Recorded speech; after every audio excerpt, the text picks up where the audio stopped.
la prevención de infecciones por accesos venosos periféricos. O sea, es necesario que nosotros cuando hagamos procedimiento tengamos bien clara la técnica séptica. Si nosotros no cumplimos con una técnica séptica, la probabilidad de ingresar gérmenes es alta. Entonces, cuando nosotros realizamos procedimientos, por ejemplo, invasivos, tenemos que tener bien claro que podríamos ingresar gérmenes al torrente sanguíneo del paciente, sea cual sea la zona donde vamos a administrar. Estos accesos venosos periféricos, ustedes pueden ver cómo es que nosotros vamos a insertar y cómo vamos a manipular, ¿sí?, los equipos. Entonces, por ejemplo, cuando yo voy a insertar un catéter, yo debo utilizar guantes. Eso es importante tener en cuenta. Y definen esto no solamente la Organización Mundial de la Salud, sino existen diversas guías en donde hablan mucho de la prevención intravascular, ¿no? Son entidades que reconocen que parte de estos procesos está enmarcado en el tema de bioseguridad. O sea, saber qué procedimiento vamos a realizar nosotros y de qué manera lo vamos a realizar para evitar eventos adversos, no complicaciones. Eventos adversos son aquellas situaciones en la cual pueden originarse al realizar un procedimiento que no está contemplado dentro de una guía o de repente hemos cometido algún error. Podemos tener úlceras por presión, flebitis química, lesiones, etcétera, ¿no? O sea, daños que podemos ocasionar al paciente en una técnica inapropiada, por ejemplo, ¿no?, en una mala práctica. Ahora, es importante tener en cuenta que cuando nosotros realizamos procedimientos, debemos también enfatizar el cuidado que debemos darles, a cada procedimiento. Bueno, no se ve acá la imagen. Entonces acá era necesario tener en cuenta que podemos nosotros tener un 66% de pacientes que se encuentran hospitalizados que están con vía periférica. Casi todos los pacientes hospitalizados tienen una vía periférica. Es difícil ver pacientes que estén hospitalizados si es que no tengan un catéter endovenoso. Casi todos están canalizados, ¿sí? Entonces, de ellos, la probabilidad de que hagan bacteremia también es alta. Pero muchas veces podemos ver de que un 33% puede darse por el tema de catéteres. Sin embargo, podemos también tener en cuenta que muchos de ellos pueden ser prevenibles, o sea, sí podemos prevenir. ¿Cómo estamos realizando la técnica de canalización de vías, por ejemplo, ¿no? Existen estudios en donde se ha mencionado, pues, efectivamente que hay incidencias en cuanto a la colocación de las vías periféricas que pueden traer fallas durante la atención. Entonces, esas fallas mencionan, pues, que pueden estar relacionadas a flebitis, a infiltración en el catéter, desplazamiento del catéter, infección relacionada también al catéter periférico, ¿no?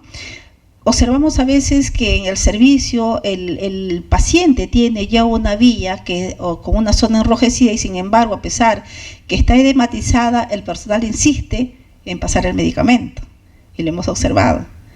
Entonces, cuando tomamos el turno, observamos que el paciente está pues con una zona enrojecida, edematizada y una flebitis que es evidente. Sin embargo, toda la mañana se ha estado colocando el medicamento o el paciente ha estado infundiéndose la solución. Entonces, pueden ocurrir ciertos eventos que pueden provocar como quemaduras químicas, por ejemplo, ¿no? Entonces, situaciones que pueden conllevar a que el paciente haga incluso una necrosis. Nosotros hemos evidenciado pacientes muy pequeños con un problema de una quemadura química, ¿sí?, durante una infusión. Entonces, casos que han ameritado pues la amputación de esa zona.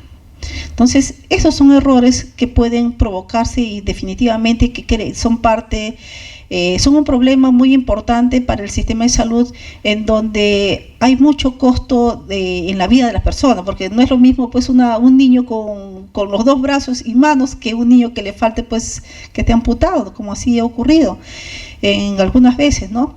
Entonces, los costos también son altos. Y no solamente es por la técnica, sino también por la falla del catéter. Hemos visto nosotros, por ejemplo, en algún momento se observó un incidente en donde al canalizar la vía, se colocó un catéter periférico y el catéter se escapó, ¿sí? Se retiró en la guía y al momento de la enfermera querer sostener, o sea, fijar, solamente hizo una maniobra y el catéter, o sea, hablamos nosotros del catéter plastiquito, blandito, no estaba, se desapareció. Entonces, ¿qué pasó en ese caso? Fue un tema bastante difícil porque no le encontraban el catéter a la paciente, que era una paciente oncológica. Entonces le hicieron todos los exámenes para poder ubicar el catéter y no le encontraron el catéter, por lo menos en todas las horas que estuvieron con ella. Insistieron nuevamente y el catéter estaba acodado en la zona de la flexura del brazo. Entonces era terrible porque no podían ubicarlo. ¿Y qué había pasado? Eso era parte de una falla relacionada al catéter. Si ustedes tienen, por ejemplo, catéteres en la cual al momento de hacer la punción, al momento de ingresar y ven que hay falla, hay que reportarlo. Porque si es reincidente, no es posible que hagan 1, 2, 3 intentos, 4 intentos, porque los intentos es, yo hago un intento, no funciona, utilizo otro catéter. Pero a veces con el catéter están 2, 3, 4, 5 veces, el catéter se levanta ligeramente, insiste. Ustedes saben el dolor que siente el paciente, más aún si es un pequeño. Entonces no pueden hacer más de 3 intentos. Entonces puede haber fallas, no solamente, como les digo, en la técnica, en la parte aséptica, sino también falla del catéter, y eso hay que reportarlo, ¿sí? Entonces hay que tener en cuenta también que están aumentando las bacterias resistentes, tenemos gérmenes multiresistentes, eso es importante tener en cuenta también. Hay que analizar si es que en qué condición se encuentran los catéteres, nuevamente a lo mismo. Entonces, flebitis, decimos muchas veces, el paciente tiene una flebitis química. Pensamos nosotros que es por la técnica de administración. De repente estamos administrando en bolo un medicamento que no corresponde, cuando ustedes saben que tienen que ser colocado en Volutrol. Entonces, a veces por avanzar, ¿qué observamos? Que estamos diluyendo medicamentos en 20 centímetros, cosa que no es correcta. Lo ideal es diluirlo en 100 centímetros cúbicos y pasarlo por Volutrol, de manera de que el momento que nosotros estamos infundiendo no provoque daño, ¿sí? No provoque daño al paciente. Entonces, ¿qué va a pasar cuando nosotros tenemos pacientes con catéteres permanentes o de repente de larga data? Conversamos hace un momento también de la formación del biofilm, ¿verdad? También puede presentarse esto, y por eso que han mejorado incluso las características de estos tipos de catéteres.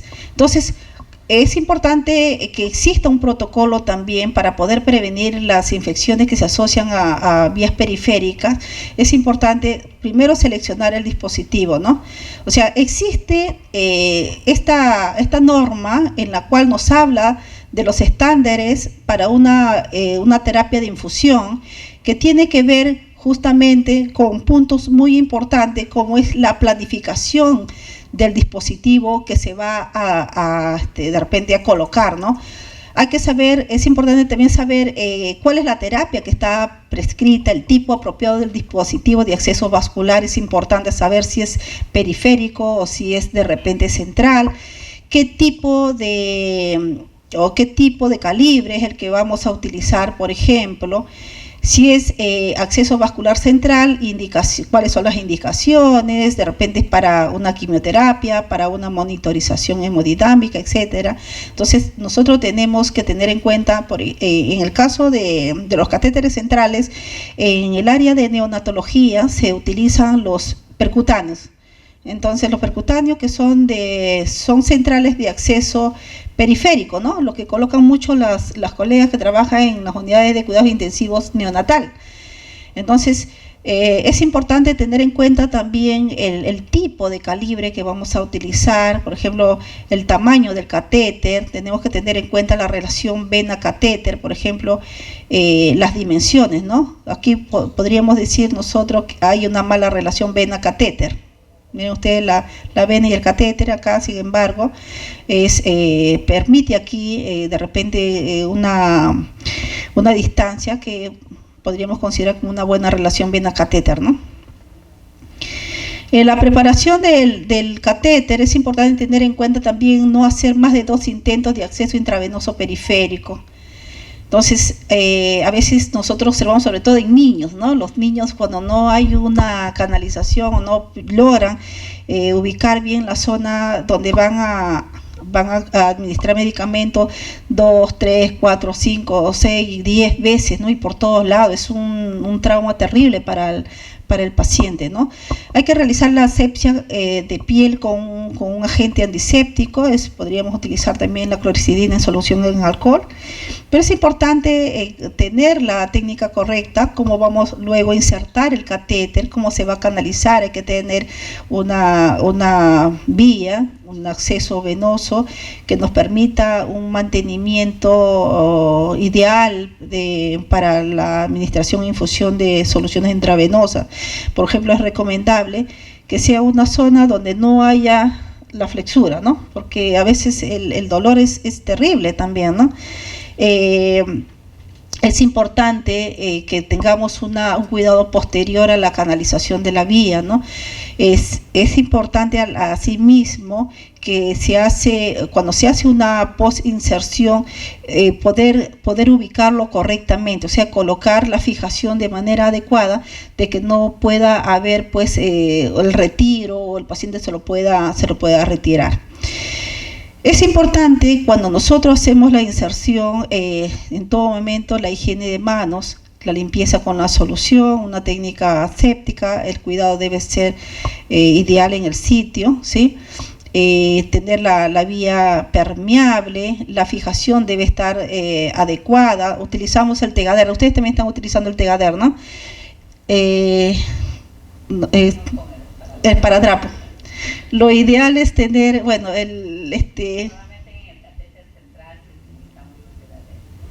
ok, sí. Bueno, definitivamente que a veces las situaciones son diferentes de un lugar a otro. Lo ideal es que nosotros visualicemos. O sea, ¿por qué nos sirve el Tegader? Nos sirve porque nosotros vamos a observar en qué condiciones están, ¿no? A veces cuando vamos a hacer el retiro nos damos con la sorpresa que adentro es un desastre, ¿no? O sea, que ya debería haberse cambiado con anticipación, ¿no?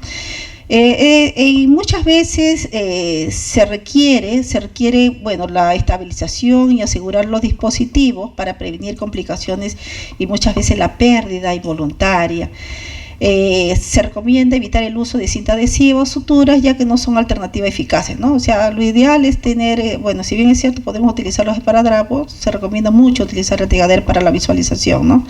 Como podemos observar, colocar, y esto lo sabemos, quienes manejamos catéteres, que debemos colocar la fecha de colocación, ¿no?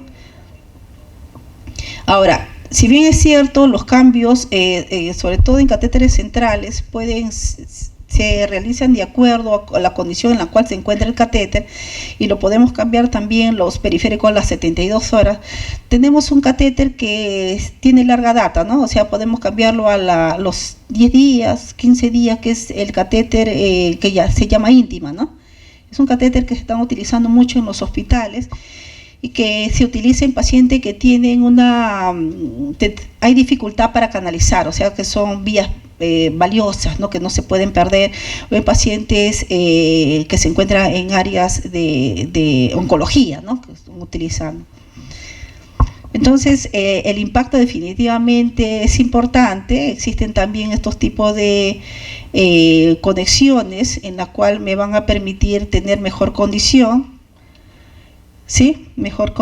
Tener en mejor condición la vía periférica, y bueno, los cambios que se realizan después de las vías también son importantes. Y recordar también hay algo que muchas veces estamos observando que no lo están haciendo, que es la parte de la lubricación de la zona después de la administración del medicamento. O sea, se termina la administración del medicamento y nosotros tenemos que pasar un cloruro, ¿verdad?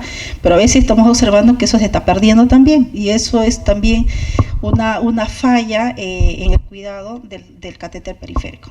Muy bien.